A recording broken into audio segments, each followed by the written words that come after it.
How the heck are you, everybody? I am Fastidious. Welcome to my channel, and a big welcome to the new god of Watcher of Realms. His name is Iovar. He went live on test server today, and he is bonkers. Brace yourselves. Honestly, brace yourselves, or better yet, buckle up, head. So, does he look cool? Heck yeah. Is he a brand new legendary lord for the Piercers? Yeah. But more importantly, is he busted beyond belief, and we should be so excited? It is crazy, and he is going to redefine the meta? Yeah. Let's get into it. Fastidious. Fastidious. Alrighty, y'all. We do not need too much yapping from me on this one. This guy's kit really speaks for itself. I'll try to provide color and my opinions where they're needed. First off, let's start with his name's Iovar. He's a marksman, piercing damage, single target, ridiculous, legendary lord. Almost certainly will be an ancient exclusive lord. You know, the ancient exclusive to Aracha's normal availability.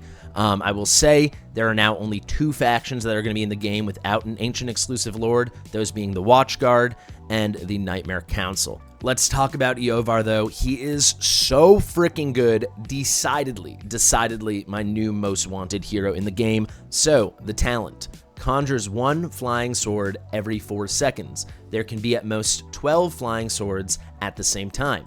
Every allied marksman on the field increases the conjuring speed of those flying swords up to 1 flying sword every 2 seconds. What the hell is a flying sword? You're about to learn when we get into the kit. Let's start off, though, with the basic. You can see it's going to be a physical attack. Like most marksmen, he does piercing damage. What does it actually do? Deals 50% damage. This scales up to 60% damage to 1 enemy twice, prioritizing airborne units. Very standard basic attack. Nothing too crazy here. It does get sauced up later with his passive, or one of his passives, but we'll get to that. With the ultimate, talk about flying swords. He consumes all flying swords and activates the flying sword formation to continuously deal 25% damage. This goes up to 40% to the enemy with the lowest HP in range.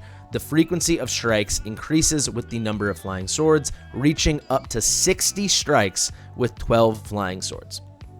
So when you have 12 flying swords, he's hitting 60 times. So you're immediately thinking Styx God, you know, anything you need a large quantity of hits like Praetus, but also anything where you just need a ton of damage. Do the math, guys. When you skill this up 40%, when you have the 12 flying swords, which you will be able to manage yourself, you know, keep an eye on, you are talking 2,400% piercing damage, and it can be completely single target on one foe if there's only one guy to hit. So for Guild Boss, this is just crazy. He has 300 initial cost. It is only 500 rage cost, and it only lasts for 1.5 seconds. So you can just cycle. The only thing you have to manage is the conjuring of the swords and paying attention to how often you're getting that, because you're going to want this at max ability. You're going to want 12 swords. You know, towards the end of a fight, you might just unload it. I'm thinking the end of a Guild Boss fight. But if you run a full marksman team, the way I think this is going to work, right? I don't think he counts as an allied faction member, right? So if it's just him, if he's the only one, which basically will never be, because marksmen are already tremendously meta, and this guy is just going to make them the defining meta for so much content. But not counting him, I don't think he counts as every allied marksman. So I think it will only count other allies. But note, it doesn't say every allied piercer. It says every allied marksman. So they don't even have to be from his own faction. Likely you will just run a straight up full piercer team. But if you need like that 4th ally to get the max benefit I'm going to articulate, it's super doable with a lot of flexibility, because you can bring all different types of marksmen. So I don't think he counts. I think the first extra marksman is going to be a reduction in conjuring speed by 0.5 seconds. Then the second will be 1 second off. The third will be 1.5 seconds off. And then if you have 4 other marksmen, I do believe you'll get the full 2-second reduction and bring this down from 4 seconds to 2 seconds. It might be different. You may need more than 4 other allied marksmen, but likely I believe this is set up for him to run a piercer team by himself. So I think it will be 4, you know, and that will be when you've maxed it out and reduced this conjuring speed to 2 seconds, which once you've done that again to get the 12 swords, right? 2 seconds a sword, and there are other ways to gain them as well. But if you're doing them all through this means, it's only gonna be 24 seconds. You can cycle this thing like crazy, right? We have like our 4-minute, 45-second or so fight for Guild Boss. I mean, this guy is gonna be ulting like a goddamn machine, okay? A goddamn machine. Final thing to note here on the ultimate, it starts at 500 cost, it doesn't get reduced. It starts at a nice low cost already. The skill ups are just for damage. You're gonna want them because it's crazy. Keep in mind, it's only 3%, but that's 12 times. So it's 36%, 36%, 48%, and then 60%, right? You are gonna wanna max skill this guy. He's gonna be one of the absolute best heroes in the game, so it's no brainer. But that being said, if you're just trying to ult a lot, it starts at the low cost as it is. On to the first passive, Victorious Pursuit. Upon casting the ultimate, reduces the attack interval by 20 seconds, and each attack deals 55% damage 3 times. This effect lasts for 10 seconds. If an ultimate consumes 12 flying swords, the duration of this effect is extended by 5 seconds. So if you're able to be patient and time it out well, instead of this being a 10-second buff and benefit from the passive, it will be 15 seconds. I mean, if you're willing to wait till you have all 12 swords, which I think for almost all content you are going to want to do. This is what I meant when I said his basic does get a lot more interesting, right? So obviously attack speed controls the frequency, the attack interval you hit with your basic attack. So he has the normal single target marksman super low attack interval of only 2.0 seconds, right? So let's say you built him really fast. Let's just for my example, let's say you built him at a 1.0 second interval. You put like another, let's call it 360, I believe it would be 380 additional attack speed on him, somewhere around there. So you have a 1.0 second interval. Well, for the 15 seconds after this, if you do cast it with the 12 swords, that now has 20% off that attack interval you built. So instead of being 1.0 seconds, it is going to be 0.8 seconds. It's giving him like a semblance of specialized attack speed and almost, you know, the kind of benefit where you get the big attack speed boost, bringing the actual flat attack speed number up in the Nightmare faction. Here he's bringing the interval itself down. It's a really cool thing. We kind of saw a similar thing if you guys caught my Helga guide. This is tremendous. So let's say he's really fast. He's going 0.8 seconds. Every time he does this attack, which is already 120% piercing damage, physical damage, it's solid, right? Every time he does that double hitter, with each attack, he's doing an additional, and let's go at the max here. So it starts at 55%. This goes up to 75%, 75% 3 times, so 225%. That is just crazy. Every 0.8 seconds, you're getting the basic plus another 225%. If you time it out with the 12 swords, that benefit is lasting for 15 frickin' seconds. Like I said, to get the full swords and to charge up this cheap ult. Like I said, to get the full swords again in the right marksman kind of team comp and then get the cheap ult going, it's probably only going to take about 24 to 30 seconds. So you can just be cycling endlessly strong damage with him for so long. He is so good. On to the next passive, Lethal Blade Storm. After an allied marksman casts their ultimate, gains 1 flying sword, and the following 3 basic attacks of this hero, ignore an extra 15% defense. So that boring basic attack, each of the double hitting basic attacks is going to come with 3 times 75% damage at a reduced clip in our example of only 0.8 seconds between hits and these big bursts. Well, on top of that, after allied marksmen, and again, it is not allied piercers, it is or people in his comp, in his row, in the team, right? No, it's just any other allied marksman. When they do ult, the next 3 basic attacks, so these double hitters worth 60% each, times 2, so 120%. Now they are also going to ignore 15% of defense, because why not? Why not? So that's the kit. You can see there is a theme with these ancient exclusive lords. They tend to be, right, very good, very, very strong legendary heroes. Compare that to like King Hearts, who's like a great lord. He's a solid hero, but he's not a special hero. Then you get Elder, who's a great lord and a very good hero. Or let's compare Twin Fiend, right? Twin Fiend is good, but a great lord. Soul Cadence is a great lord and an incredible hero. That's like the theme with these ancient exclusives. As you can see, he definitely fits the bill, right? He is a great, great hero. But one detriment that some of these other lords have, if you think of like Valderon when I covered him, if you think of someone like Soul Cadence, they can tend to be greedy and they don't have that strong of a lord skill.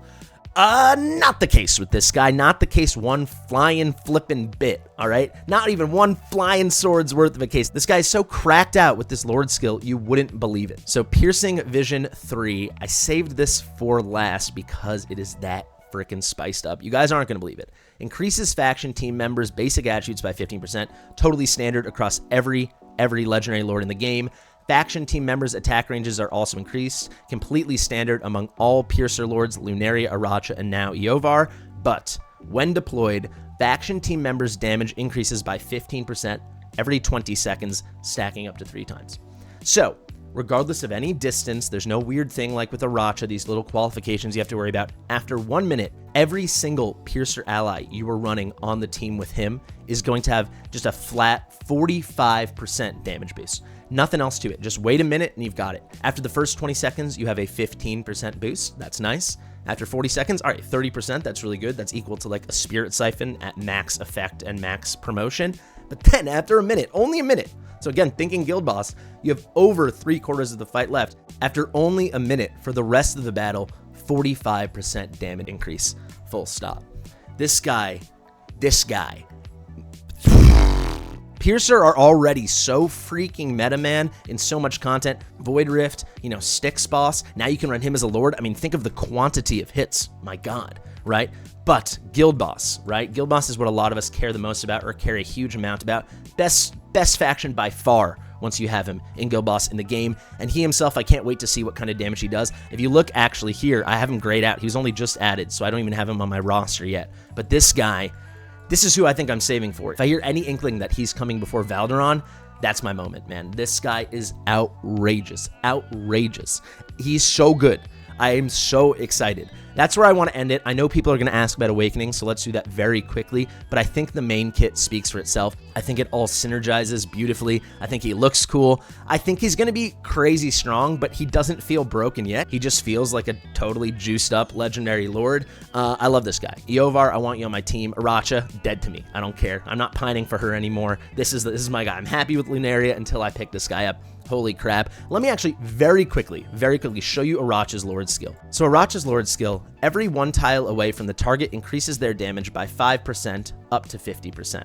This is really hard to manage. The only hero that can truly shine and get anywhere near the full benefit of this, the 50%, is going to be Idril, right? Everybody else has normal ranges. You're not going to see more than like 5, maybe 6 tiles with a couple things. You're talking 30%, and it's conditional on distance between enemies and number of tiles, this. With this guy, wait a minute, 45% boost, almost equal to the max potential of Aracha and Idril, right? Only 5% less, and it's for frickin' everyone. He is so good. My God. All right, Awakenings. Can you tell I'm excited? When the ultimate ends, there's a 40% chance of generating 4 flying swords immediately. So this is just going to save you a bunch of time. So let's say if you're running no other allied marksman, this saves you 16 seconds. If you're running a full thing of allied marksman, it's still going to save you 8 seconds, right? Because it would be 2 seconds per sword when it comes to generating them. It's a 40% chance, so screw RNG. This is going to give people a huge headache in Guild Boss, but my God, when it lines up, it's going to be ridiculous. At A2, pretty standard here. I think it's actually the exact same one as Aracha. Let's check that really quickly.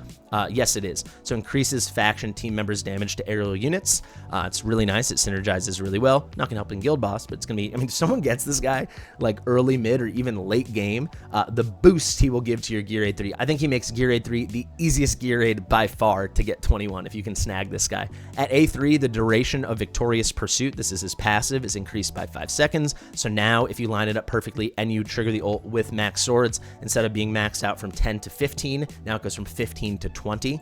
That is awesome. Then plus 8% crit rate. That's kind of a standard one for an A4. And now the Awaken level 5. When deployed, immediately obtains 12 flying swords. That obviously is the max, so you're ready to trigger his ult. Oh, but you have to wait around for it. No, you don't. It's only 500 costs. He has 300 initial costs. You wait for 200 costs. That's just a handful of seconds. And boom, he's just going to immediately nuke things. Whenever there's like a single target thing, he will just delete it. And keep in mind, this will just move on to other targets as he deletes the lowest HP, so on and so on. In a lot of content with more mobs and lower, health pools and defenses, this may just function as an AoE because he'll just kill, move on to the next, so on and so on and so on. At the very least, he's going to help you pick off mobs that are closer to death. This guy's going to be insanely viable for so much. I hope you're as excited as I am. This is the kind of stuff we need to see in the game to keep the game fresh and new. I know a lot of people are going to say power creep. Well, you're playing a gacha game. Get used to it. Guys, I've been Fastidious. Shout out to Iovar. What a cool guy. Also, shout out to the Kenotes community. It was Kardish who let me know that he came out today on test server because he saw some Russian guy posting about it. So I really do appreciate that because I am so excited to learn about this guy, talk about him, and show him off to y'all. Thank you so much for watching. Share it with your mother. I'll see you in the next one.